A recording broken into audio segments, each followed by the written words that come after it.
bukan hanya pertumbuhan tinggi badan, bahkan perlambatan terhadap otot itu bisa terjadi.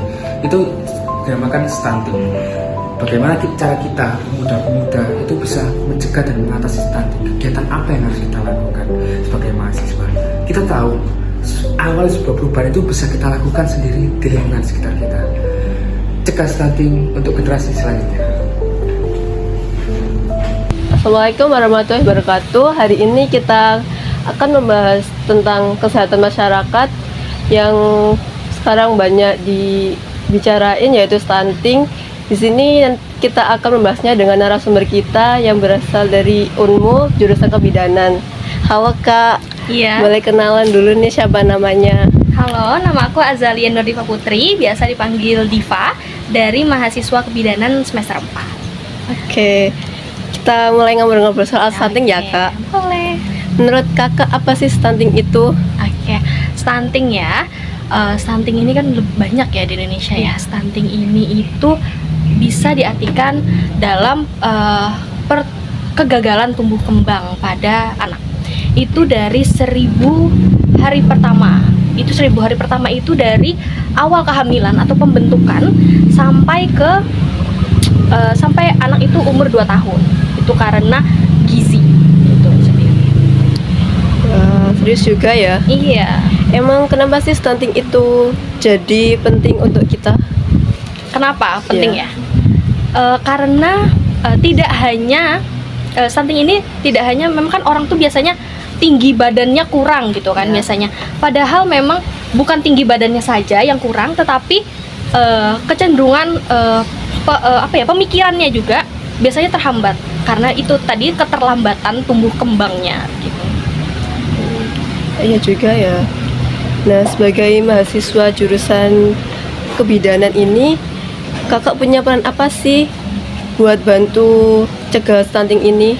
Oke, dari aku sendiri ya, dari mahasiswa kebidanan, kami itu biasanya melakukan edukasi kepada masyarakat.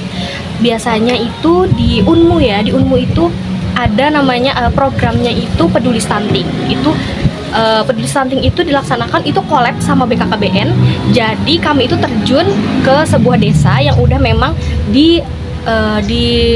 sudah ditentukan. Kami itu bekerja di desa mana gitu loh untuk mengedukasi, karena kan saya dari kebidanan itu mengedukasi dan kami collab lagi itu sama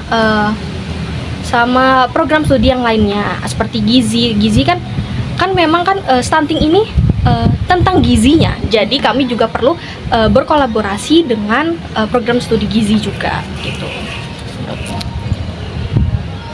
Terus langkah yang paling penting yang harus dilakukan buat mencegah stunting itu apa sih Kak? Oke, langkah penting ya untuk mencegah stunting ini mungkin ya karena yang saya sudah katakan tadi ya, yang 1000 hari pertama. 1000 hari pertama itu dari awal hamil itu harus dicukupkan gizinya gitu. Karena memang kalau misalkan tidak ada kecukupan gizi, bagaimana untuk perkembangan yang optimal bagi janinnya gitu.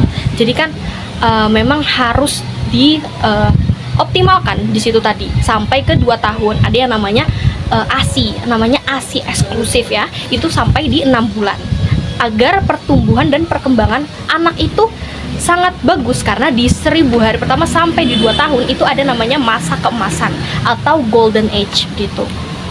Oke, terakhir nih Kak. Iya. Kakak sendiri gimana caranya untuk mengajak teman-teman atau warga bisa peduli soal stunting ini?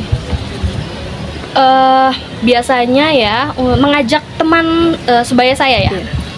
Karena kan memang sekarang itu teman sebaya saya juga kan ada yang menikah juga kan sudah. Nah, jadi itu mungkin saya lebih ngobrol santai. Mungkin saya menarik dia untuk melakukan percakapan ringan, karena kan memang orang itu kalau untuk pembahasan tentang anak itu mereka itu gimana ya, berat gitu loh. Apalagi kalau kita bilangnya anak kamu itu stunting atau anak kamu ini kurang ini, pasti kan memang berat di orang tuanya. Jadi kita mungkin ngobrol santai atau juga memberikan dia pilihan untuk melihat kayak sosial media yang memang mengedukasi untuk anak-anaknya, untuk ibu hamil bagaimana. Jadi ya mungkin seperti itu, karena kan di zaman seperti ini, zaman kan saya juga Gen Z ya, Iya. jadi kan zaman-zaman sosmed gitu.